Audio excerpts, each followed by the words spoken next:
یہ اپنے اجساد کے ساتھ اللہ نے اپنے انبیاء کرام کو سب کو وہاں جمع فرما دیا، اور سارے انبیاء نے رسول اللہ صلی اللہ علیہ وسلم کی اقتداء میں نماز ادا کی. لہذا ہر شخص کا مقام و مرتبہ اپنے اپنے ایمان اور عمل کے مطابق ہے.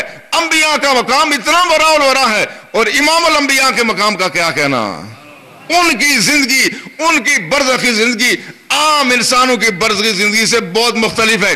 اس لیے وہ جو مشہور تاریخ میں واقع آتا ہے نور الدین زنگی کے زمانے کا، یہ 1174 میں نور الدین زنگی کا وصال ہوا. نور الدین زنگی وہ عجیب مجاہد تھا جس نے اہل مغرب کو ناکو چنے چبوائے. اور جب وہاں صلیبی جنگوں کا دور تھا تو اس زمانے میں عیسائیوں کے دلوں میں اسلام کی بہت زیادہ نفرت پیدا ہو گئی تھی. صلیبی جنگوں میں عیسائیوں کو مسلسل شکستیں ہو رہی تھی. تو 2 عیسائی جاسوسوں نے آ کے یہ جنت البقیع جو رسول اللہ صلی اللہ علیہ وسلم کے مزار اقدس سے بالکل ساتھ ہے، یہ وہاں آ کے انہوں نے ڈیرا ڈال دیا. وہ حاجیوں کے روپ میں آئے اور زائد بن کر کے وہاں دن رات وہاں ذکر کرنے لگے. لیکن اصل کیا کرتے تھے، وہ رات کو نیچے سرنگ کھود کر کے وہ چاہتے رسول اللہ کے جسد اقدس کو نکال کے لے جائیں. یہ کام کرتے رہے. ایک عرصہ گزر گیا. جب ان کی رسائی وہ سرنگ جا کے حضرت عمر کی قبر اطہر تک پہنچی تو رسول اللہ صلی اللہ علیہ وسلم نے خواب میں نور الدین زنگی سے کہا کہ 2 آدمی ہیں جو یہ عزام لے کر کے آئے ہیں، ان کا محاسبہ کرو. تو نور الدین زنگی نے لوگوں کو بلایا، سب کو بلایا کسی بہانے سے، مگر وہ 2 افراد نہیں آئے. پوچھا سارے آ گئے؟ کہا سارے آ گئے. کہا صرف 2 افراد نہیں آئے، وہ تو ادھر حجر میں بیٹھے ہوئے اللہ اللہ کرتے ہیں، وہ نہ کسی سے ملتے ہیں، نہ کہیں جاتے ہیں، نہ کسی کی دعوت میں شرکت کرتے ہیں. فرمایا ان کو لاؤ. جب لائے گئے تو وہی 2 شکلیں تھی جو رسول اللہ نے خواب میں دکھائی تھی. جب ان سے پوچھ گئی تو انہوں نے کہا ہاں ہم نے سرنگ بنا دی ہے، اور ایک پاؤں سامنے آ گیا تھا، ابھی ہمیں پتہ نہیں کہ یہ پاؤں کس کا ہے.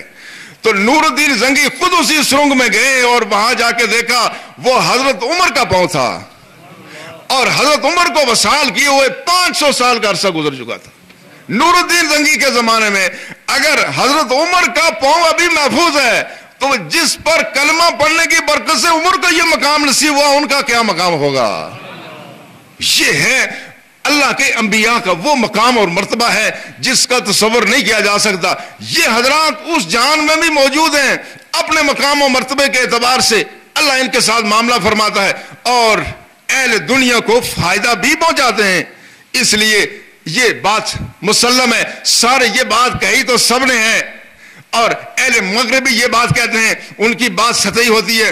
وہ بھی دیکھتے ہیں کہ انسان مرنے کے بعد یکساں نہیں ہوتا، اور ان کا ایک مشہور مقولہ ہے، وہ کہتے ہیں a good man never dies. وہ کہتے ہیں اچھا آدمی نہیں مرتا. اچھا وہ کسی اور معنوں میں بات کرتے ہیں، وہ کہتے ہیں اچھا آدمی زندہ رہتا، وہ سمجھتے ہیں اس کا ذکر باقی ہے، لیکن دراصل بات یہ ہے ذکر ہی باقی نہیں ہے. اچھا آدمی تائے خاک بھی وہ اللہ کی نعمتیں وصول کر رہا ہے.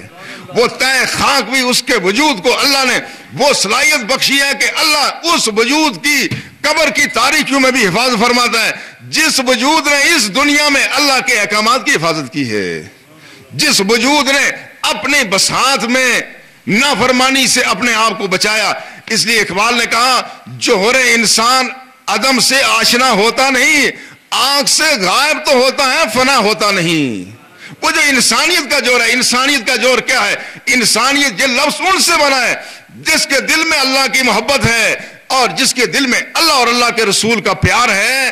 یہ تہ خاک جا کر بھی یہ پیار اس کو ہمیشہ زندہ رکھتا ہے. یہ زمین کی تاریخوں میں بھی جا کے آدمی کبھی مردہ ختم نہیں ہوتا، اور اس کا مطلب یہ نہیں کہ وہ تمہارا برباد ہو گیا. اس لیے قرآن حکیم نے کہا من عمل صالحا من ذکر و انثی فہو مؤمن فلنحیینہ حیاتا طیبہ.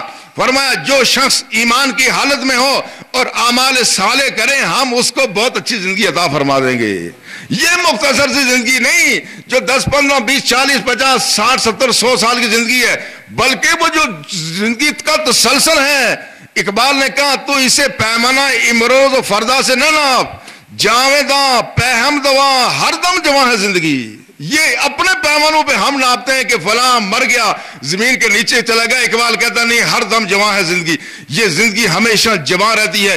اور قرآن نے کہا للذین احسنوا فی ہذہ الدنیا حسنہ، جن لوگوں نے نیکی کی، اچھی زندگی گزاری، ان کے دنیا میں بھی بڑی خوبصورتی ہے. ولا دار الاخرۃ خیر، ان کے لیے اس جہاں کے مقابلے میں اگلا جہان زیادہ بہتر ہوگا. ولا نعم دار المتقین، اور فرمایا متقیوں کا اگلا گھر کتنا اچھا ہے. اللہ ہمیں توفیق عطا فرمائے کہ اللہ نے جو ہمیں مختصر زندگی دی ہے اس کو اتنا خوبصورت بنا لیں کہ آئندہ آنے والی زندگی ہماری اس سے خوب تر ہو. اللہ توفیق عطا فرمائے. وما علینا الا البلاغ. سنت